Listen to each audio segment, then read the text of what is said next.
ଜୟ ଜଗନ୍ନାଥ ଭାଇମାନେ, ଆଜି ଶୁଭ ସକାଳ ସମସ୍ତଙ୍କୁ। ଆଉ ଆଜି ହେଉଛି ସଣ୍ଡେ, ସେଥିପାଇଁ ମୁଁ ଟିକେ ଆଜି ଉଠି ପଡ଼ିଛି ଜଲ୍ଦି। ସମସ୍ତେ ସଣ୍ଡେ ଦିନ ଅଧିକା ଶୁଅନ୍ତି, କିନ୍ତୁ ମୁଁ କ'ଣ କରିଛି, ମୁଁ ଆଜି ଟିକେ ଉଠି ପଡ଼ିଛି। ଉଠିକି ଗାଧା ଫାଧା କରିକି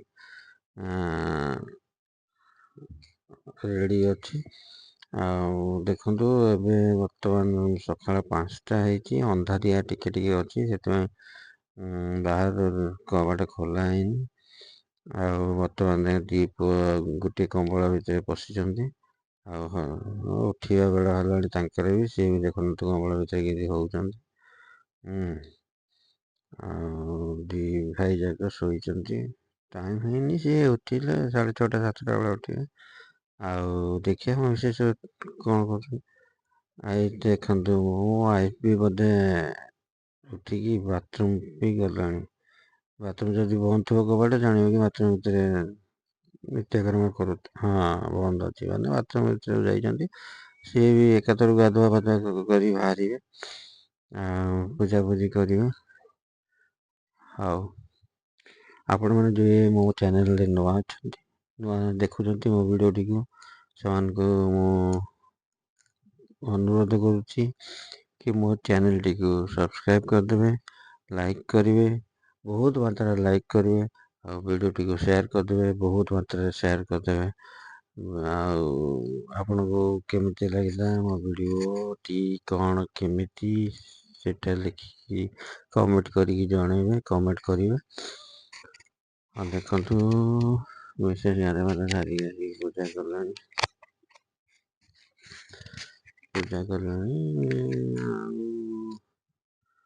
ଆଉ ଦେଖିବା ଆଗକୁ କ'ଣ ହେଉଛି।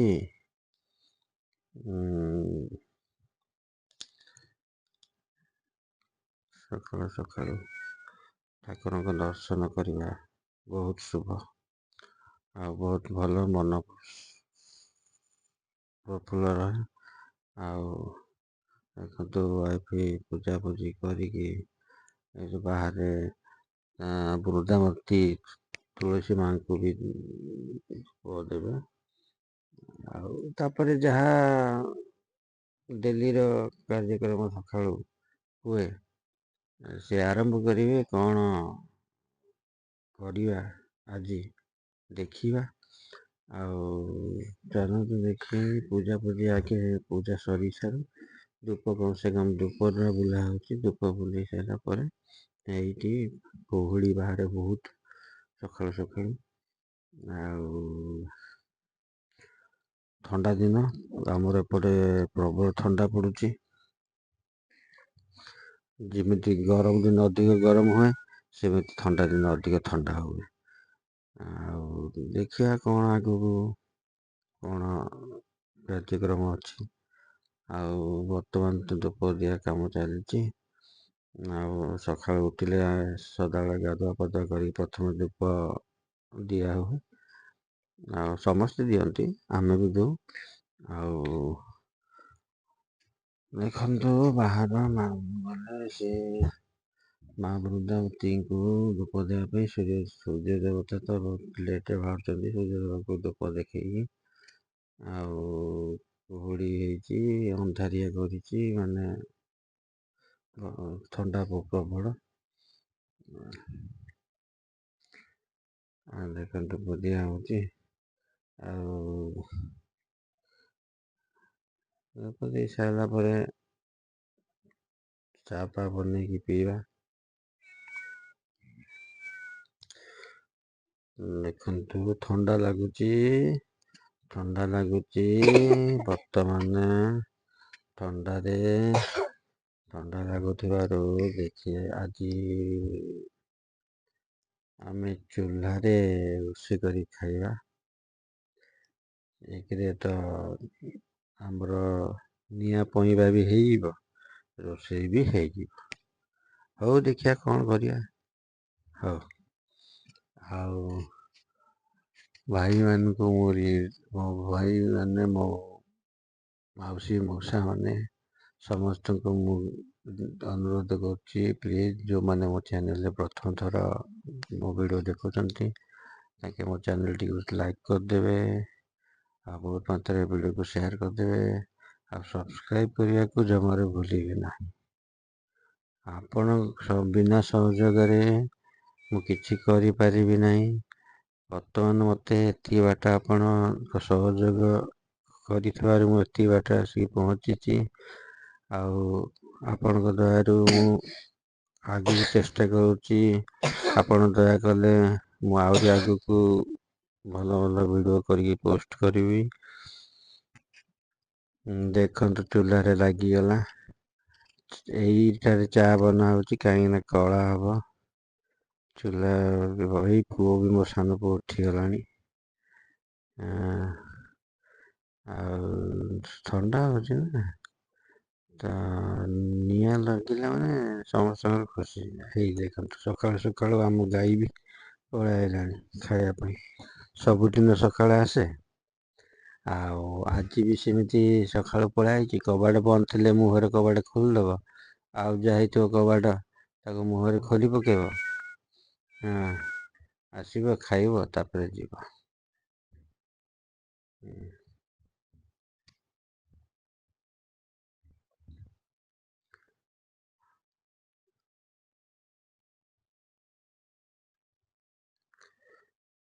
ଦେଖନ୍ତୁ ଚାହା କାମ ସଇଲା। ଡାଲି ପ୍ରଥମେ ବସେଇଦେଲେ। ଲାଲି ଚା, ମୋର ଗ୍ୟାସ୍ ଟିକେ ପ୍ରୋବ୍ଲେମ୍ ନା, କ୍ଷୀର ପିଇ ପିଇ ମୋର ଗ୍ୟାସ୍ ହେଇଯାଏ। ସେଥିପାଇଁ ବର୍ତ୍ତମାନ ମୁଁ କହିଲି କିଛି ଦିନ ଲାଲି ଚା ପିଇବା। ଆଉ ଲାଲି ଚା ଟା ବି ଦେହ ପାଇଁ ଭଲ, ଏତେ କ୍ଷତିକାରକ ନୁହେଁ। କିନ୍ତୁ କ୍ଷୀରଟା ଚାଟା ଟିକେ ଗ୍ୟାସ୍ କରେ ପେଟ। ସେଥିପାଇଁ କିଛି ଦିନ ଆମେ ଲାଲି ଚା ପିଉଛୁ। ଆଉ ଡାଲି ବସିଯାଇଛି। ଇଆଡ଼େ ନିଆଁ ବି ପଇଁବା ହେଇଯାଉଛି। ଏଇଠି ଛୋଟ ଚିଙ୍ଗୁଡ଼ି ଭଜା ହେଇକି ବାହାରିଲା ଗିନାରେ, ତାପରେ ଭାତ ବସିଗଲା। ଏଇ ସକାଳେ ଖାଇବା ପାଇଁ ଗରମ ଗରମ ହେଇଛି। ଦେଖନ୍ତୁ ଖାଇବା ଆରମ୍ଭ ହେଇଗଲା ସକାଳ ଖିଆ। ଡାଲି, ଭାତ ଆଉ ଯୋଉ ଆଳୁ ସହିତ ଚିଙ୍ଗୁଡିକୁ ଛୋଟ ଛୋଟ ଚିଙ୍ଗୁଡିକୁ ଦଳିକି ମିଶିଗଲା ପୁରା ପାଉଡର ଭଳିଆ। ତାକୁ ଚଟଣି ହେଇଗଲା। ଆଉ ସମସ୍ତେ ଖାଇଦବୁ ସକାଳ ଟାଇମ୍ ଟା। ତାପରେ ଖରାବେଳ ଟାଇମ୍ ପାଇଁ ଦେଖିବା କଣ କରାହବ। ଦେଖନ୍ତୁ ବର୍ତ୍ତମାନ ସକାଳ ଖାଇବାଟା ହେଇଗଲା। ଆଉ ଖରାବେଳ ଖାଇବା ପାଇଁ ଟାଇମ୍ ହଉ କଣ ଦେଖିବା କଣ କରିବା। ହଉ ଆମେମାନେ ଏବେ ବର୍ତ୍ତମାନ ଖାଇବୁ।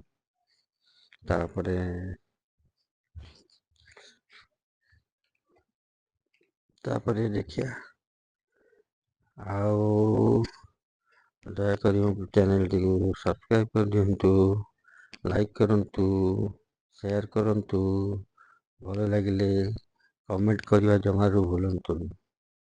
ଏଇଠି ଆମର ଖରାବେଳ ଖାଇବା ରେଡ଼ି ହେଉଛି ମାଛ।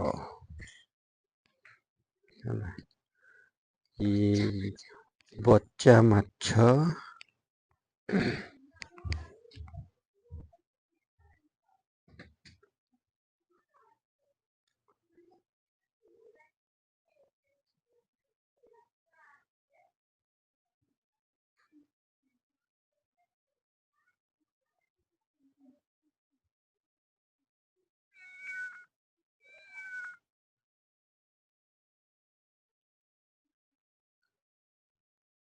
ବଚା ମାଛ ଭଜା। ଜଳଙ୍ଗ ବି କହନ୍ତି। ଜଳଙ୍ଗ ମାଛ ବି କହନ୍ତି, ତାକୁ ବଚା ମାଛ ବି କହନ୍ତି। ତାକୁ ଆଜି ଖରାବେଳ ଖାଇବା ରେଡି ହଉଛି। ଆଜି ବର୍ତ୍ତମାନ ସବୁ ଚୁଲିରେ ହବ।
ଦେଖନ୍ତୁ ଇଏ ହଉଛି ଫାଶୀ ମାଛ।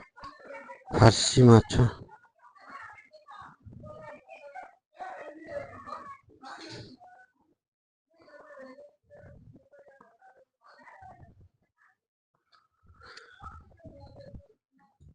ଫାଶୀ ମାଛ ଭଜା।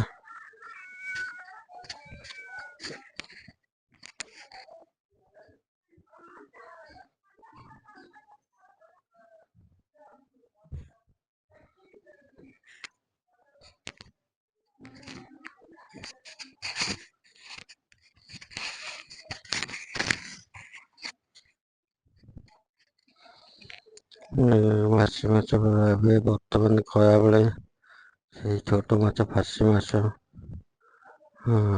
ତରକାରୀ ହବ। ପ୍ରଥମେ କରିଦେବା ଦିଟା ତରକାରୀ କରିଦେବା। ପ୍ରଥମେ ଜଳଙ୍ଗ ମାଛ କରିଦେବା, ବଚା ମାଛ ତାକୁ ତରକାରୀ କରିଦେବା। ତାପରେ ଫାଶୀ ମାଛ କରିବା। ଜଳଙ୍ଗ ମାଛ ହେଇଗଲା, ମସଲା କଷା ହେଇଗଲା, ପାଣି ବି ଗରମ ହେଇଗଲାଣି, ମାଛ ପକେଇଦବା।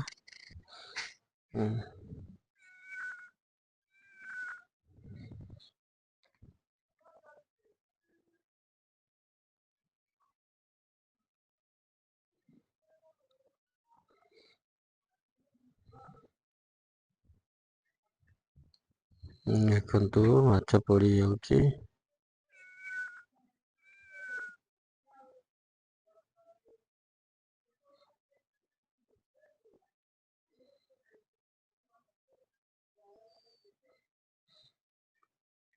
ମାଛ ହେଇଗଲା ପରେ ଫାଶୀ ମାଛ ତରକାରୀ କରିବା।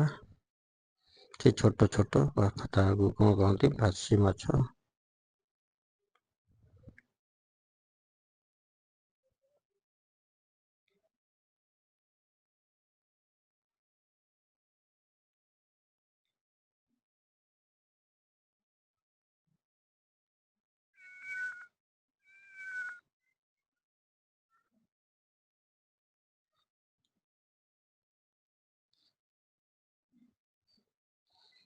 ଦେଖନ୍ତୁ ଚୁଲାରେ ରୋଷେଇ।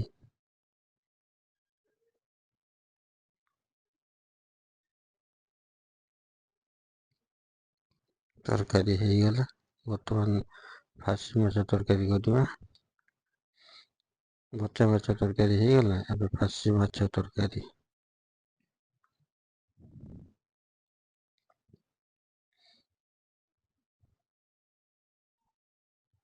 ମସଲା କଷା ହଉଛି। ମାଛ ପକେଇବା।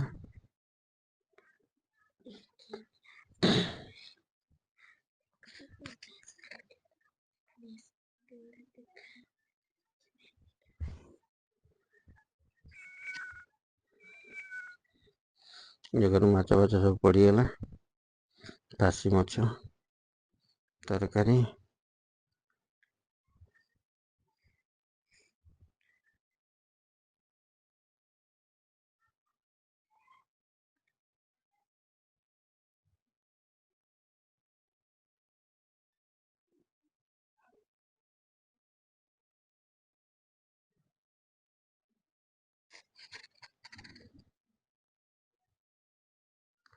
ଫାଶୀ ମାଛ ତରକାରୀ। ଦେଖନ୍ତୁ ମାଛ ତରକାରୀ ଇଏ ବି ରେଡି ହେଇଗଲା।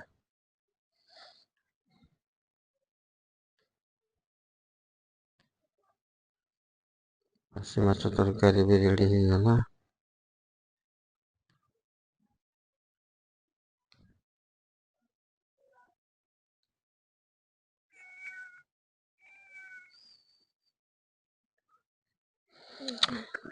ଚାଲନ୍ତୁ ଖାଇବା, ଆମକୁ ବହୁତ ଜୋରରେ ଭୋକ ଲାଗିଲାଣି।